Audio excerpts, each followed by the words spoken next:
కేంద్ర కేబినెట్ పునర్వ్యవస్థీకరణ మరోసారి జరిగే అవకాశాలు స్పష్టంగా కనిపిస్తున్నాయి. కేబినెట్లో పలు మార్పులు చేర్పులు చేయాలని నిర్ణయించిన ప్రధాని నరేంద్ర మోడీ త్వరలో మరోసారి కేబినెట్ పునర్వ్యవస్థీకరణ చేపట్టనున్నారు.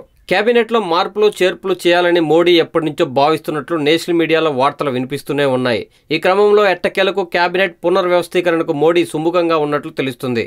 కేంద్ర సమాచార పట్టణాభివృద్ధి శాఖ మంత్రిగా ఉన్న వెంకయ్యనాయుడు ఎన్డీఏ ఉప రాష్ట్రపతి అభ్యర్థిగా ఎంపిక కావడంతో ఆయన మంత్రి పదవులకు రాజీనామా చేశారు. ఈ నేపథ్యంలో కేంద్ర కేబినెట్లో పలు మార్పులు చేర్పులు చేయాలనే మోదీ భావించినట్టు సమాచారం. ప్రస్తుతం అదనపు శాఖలకు బాధ్యతలు నిర్వహిస్తున్న కేంద్ర మంత్రులను సడలించి కొత్త వాళ్లకు అవకాశం కల్పించనున్నట్లు తెలుస్తుంది. తాజాగా ఎన్డీఏలో జేడీయూ చేరిన సంగతి తెలిసిందే. 2015లో ఆర్జేడీతో జతకట్టి ప్రభుత్వాన్ని ఏర్పాటు చేసి సీఎంగా బాధ్యతలు చేపట్టిన నితీష్ కుమార్ బుధవారం అకస్మాత్తుగా సీఎం పదవికి రాజీనామా చేసి సంచలనం సృష్టించారు. రాజీనామా చేసిన గంటల్లోనే బీజేపీతో చేతులు కలిపి మళ్లీ సీఎంగా ప్రమాణ స్వీకారం చేశారు.